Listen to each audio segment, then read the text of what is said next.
Hello, everyone. Welcome to the September 19th Rook Community Meeting. I'll go ahead and share my screen and get started. All right. So I'll do a quick milestone checkup here. So 1.11, we did the 1.11.11 release last week. That's a lucky number, 11111. I haven't heard any issues with that, but yeah, that's our last planned 1.11 release for now, or at least no known issues. We could potentially do a 1.11.12 in the future, but I'm pretty sure there's nothing in the board here, just to double check. Yeah, everything's in the done column, nothing really planned for 1.11. But again, yeah, the 1.11 project, that release is still in the phase where we can backport fixes if needed. But generally we'll just focus on 1.12 as far as the fixes. Okay, and then 1.12, moving on to that. So we had a 1.12.4 release last Thursday as well. And those release notes are out here. I don't know that we need to call any of them out. Let's see, so feel free to review those and bring up any questions. Usually we don't have any questions about the specific releases, but anybody want to bring anything up for either of those releases? I guess 1.12 or 1.11. And so 1.12, oops, typo, .5 would tentatively be in 2 more weeks. So we'll keep on the biweekly release cadence for now. And that's tentatively next week on the 28th. Okay, moving along if there's no questions. The 1.13 project board is created, so that hadn't been created as of our last meeting, but we have a few things, issues in here. And I saw Satoru just opened this PR today, so I'll move that to in review for OSDs on partitions, encrypted OSDs, that is. And otherwise, yeah, we're just getting started with the 1.13 milestone. The roadmap was updated. I guess I could put a link to that, but just briefly, I'll take a glance at that. The roadmap for 1.13 is here. Just a few high-level features were included here, just so we can have an idea of where we're going. But it's still open if people want to request features in that list, or we can plan others. Did I hear someone about to make a comment on 1.13? Maybe not. Okay. Yeah, always open to feedback on what will be in upcoming releases. If we look back at the timeline, where were we? So the tentative timeline, it's really still TBD, but currently thinking mid to end November, maybe even into December. Just depends on if there are any features that we feel like we need to get in. I feel like it'll be more of a cadence release where we'll be just releasing at that around that 4-month mark. So November should be 4 months since we had 1.12 in July. And just to think about, KubeCon is November 7th through 9th. So it's looking like we'll just plan on 1.13 after KubeCon. Are there any thoughts on that, concerns, suggestions?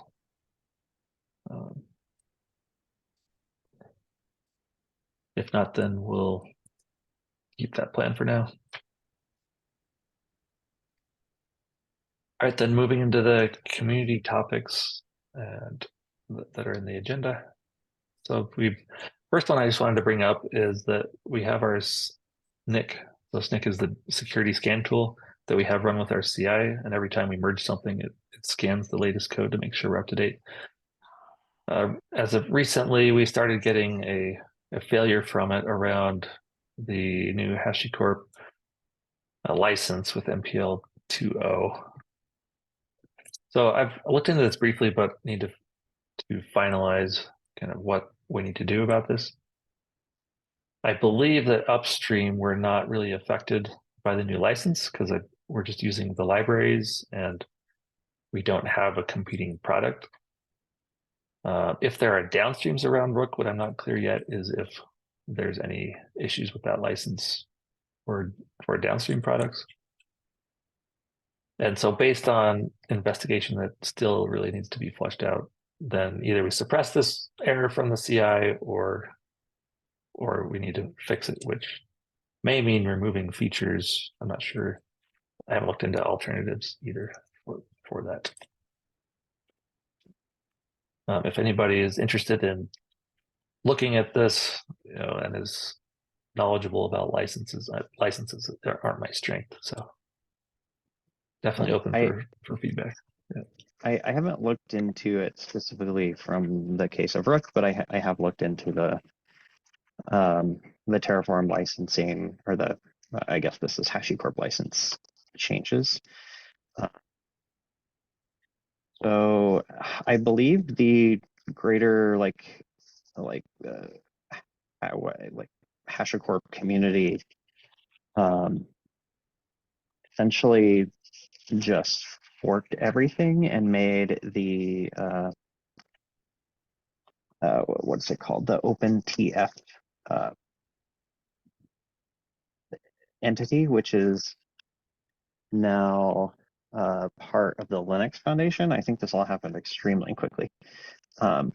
So here's like their manifesto, which is, I don't, not the word I would choose, but that's like what they call it. There's the manifesto that they published and how they break things down.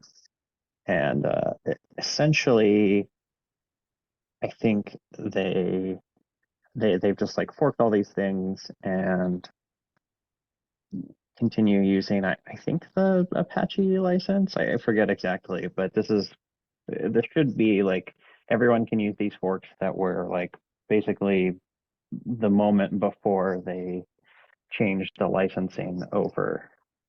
And I think the thing from here is probably to see what HashiCorp as a company does. Like, do they roll back their decision? And then also seeing what the community does. Does the community really just stop using the HashiCorp like stuff and keep using the stuff that is actually upstream and upstream licensable? Yeah, I think there is an amount of wait and see. And I think at least that IBM.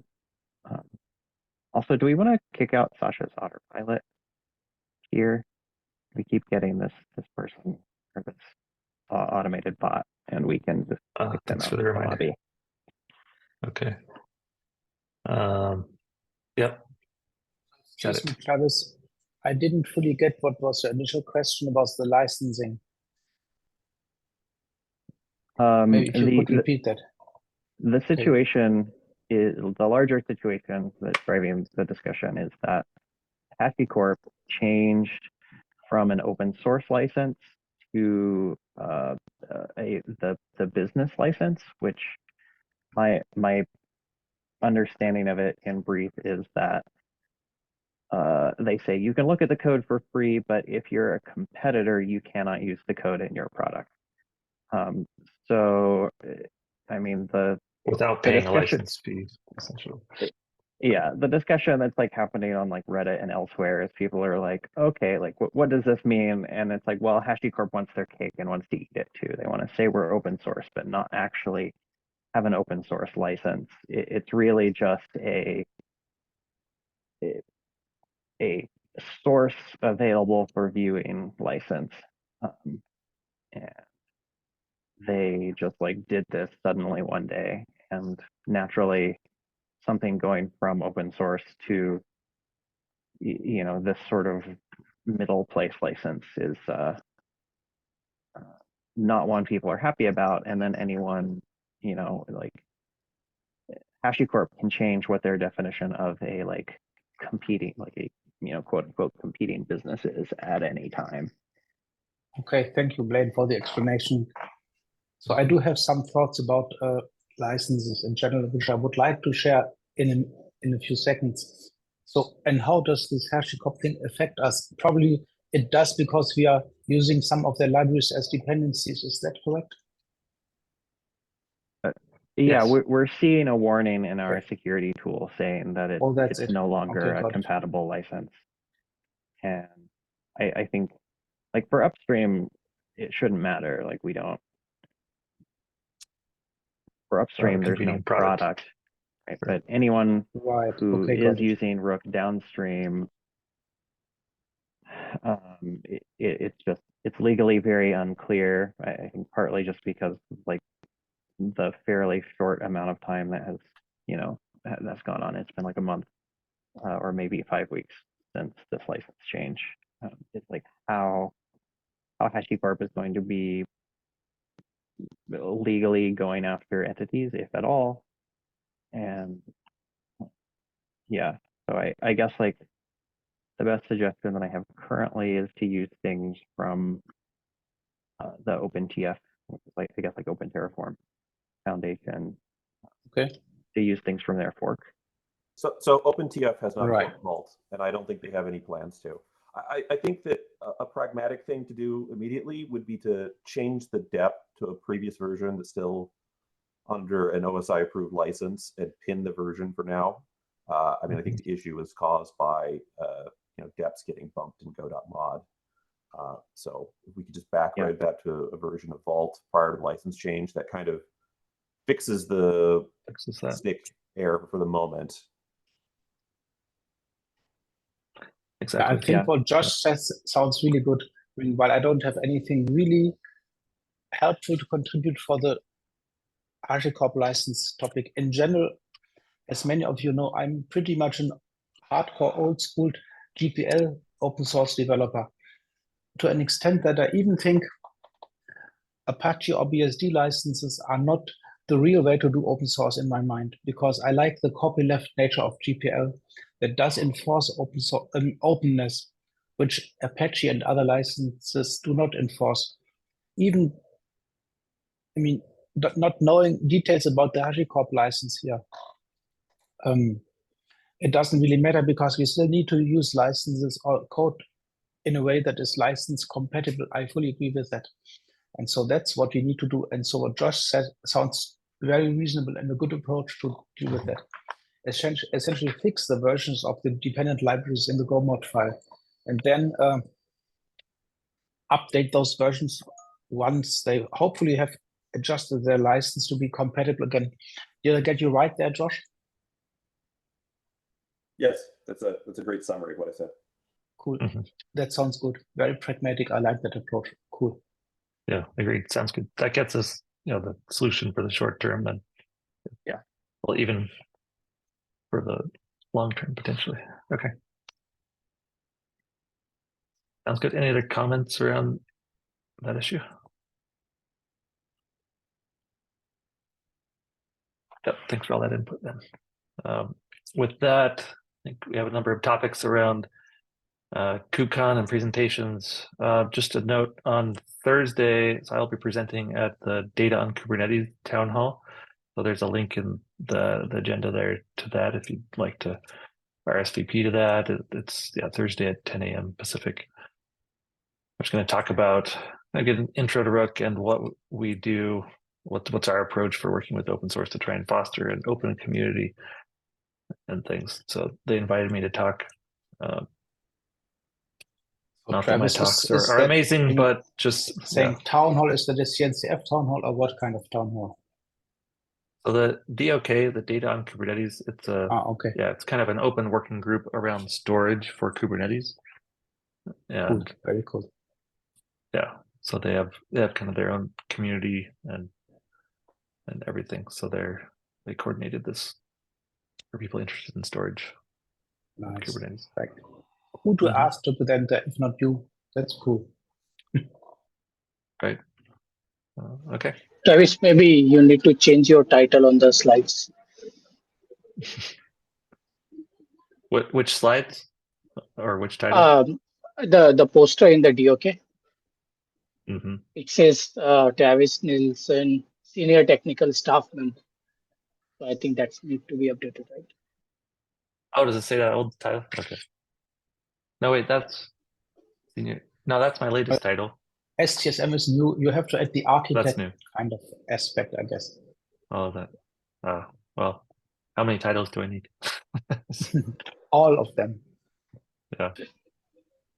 Okay. Put some CEO or CTO along with it. Right. Then I'll really be official. CTO. Exactly. CTO of Rook. Got it. Okay. That might be good on my license plate too. I've got a Rook license plate, but maybe I should say Rook CTO. Okay.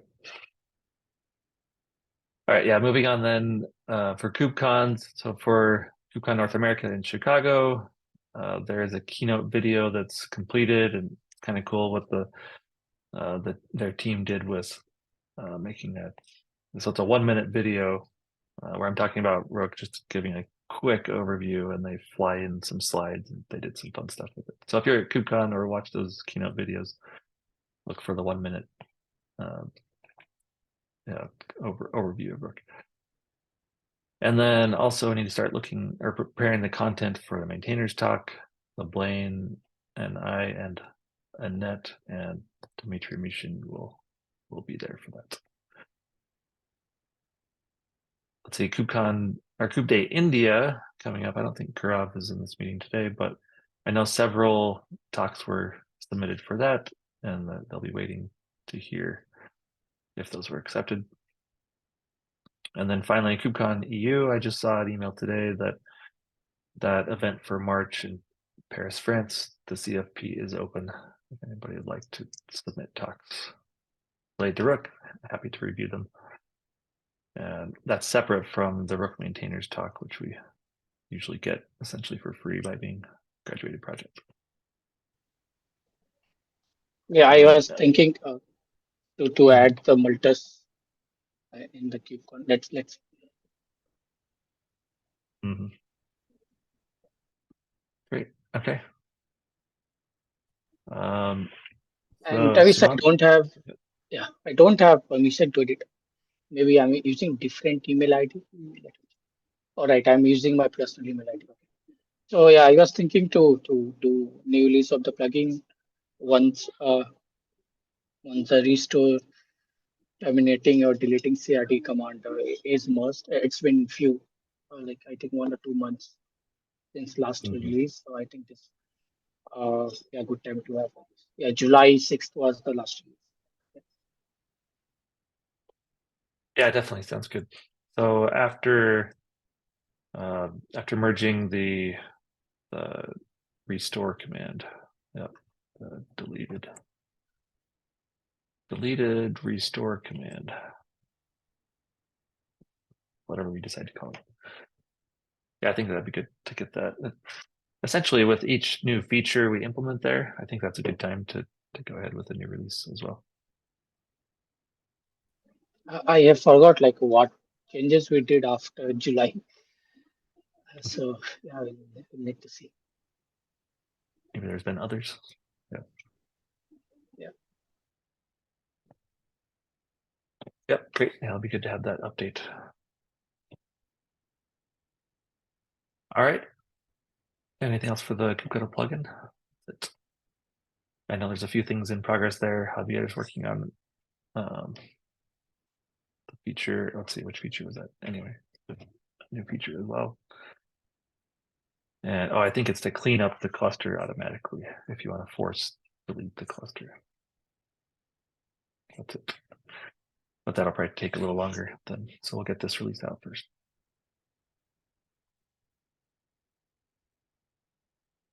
Okay, if that's all I see on the agenda, are there any other topics anybody would like to bring up?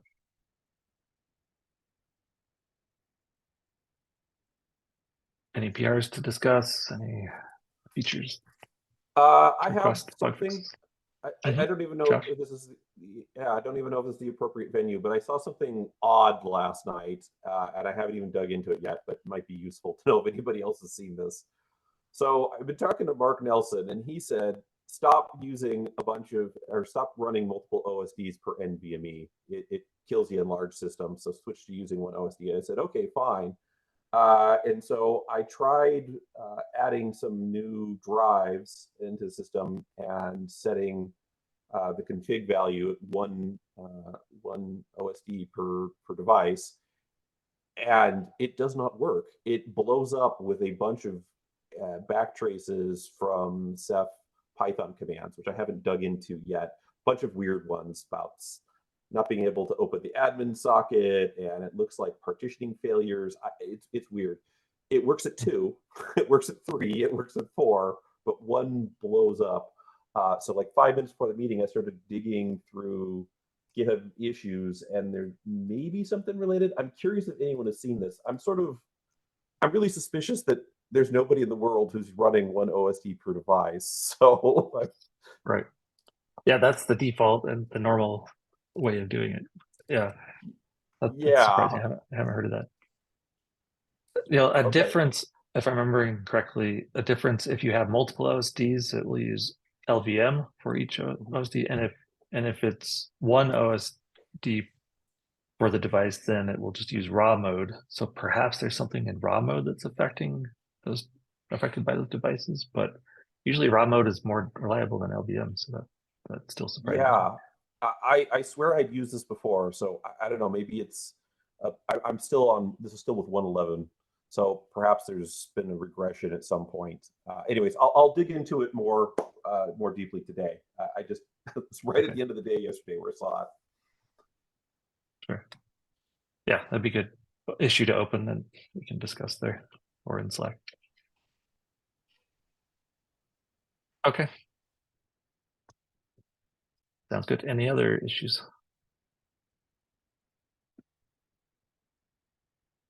All right. Well, with that then, I think we'll call it good. Thanks everyone, and have a good day. Thank you. Yeah, thanks Thank again. you. Thanks, Quick, folks. See you quick soon. question. How do I join How do you join what? the Slack? I was trying to link it when I tried, since I don't have a rook.io email, it wasn't letting me join Slack. It should work with, so if you go to slack.rook.io, you should be able to sign up to get you an invite, where you're saying that's not working for you. Yeah, because I'm trying, it's only saying your email at rook.io. It's only me signing my workspace to join. Oh, I feel like I've encountered that issue, and you have to use like the right link to like get the invite. Okay. Maybe So an old link or okay.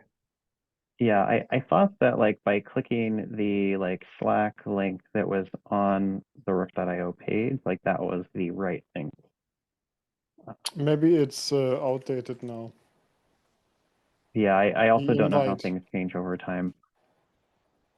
I don't know, Travis, if you can generate a new invite link, I can update the index HTML for the website. If that's expired, because I know, yeah, we're still using the link that expires after 400 invites, but maybe we just hit the limit. yeah, it just only says that I can start by entering the email address you use for work. I did that, and it says my email. Yeah, that's the thing. You can't join via that because you basically get redirected to the default Slack login. Yes, please. So we need a new invite URL. Travis, do you know where you? I think you're admin on Slack, right? I don't think I am. So Right. I'll I don't figure know out if where I to can get it. update that. We'll update that then. Okay, perfect. Thank you so much. I So appreciate we need that. to update the Slack in the right URL. We'll take care of that. Thank you. Appreciate that. Okay. Yeah, hopefully that works in the next few hours then. We'll look at that. Yeah, it shouldn't be too aggressively cached, hopefully. Yeah, I'd say if you don't see it working by tomorrow, if you wouldn't mind opening a GitHub issue, just in case other people are hitting it too. That'd be good to track. Or just send Travis a Slack message. Sorry, Even though Slack doesn't work. Yeah. Yeah. Sounds good. Just We'll do kidding. that. Thank you so much. Appreciate it. Yeah. Okay. Sounds good. Thanks everyone. Talk to you later. Folks. Bye-bye. See ya.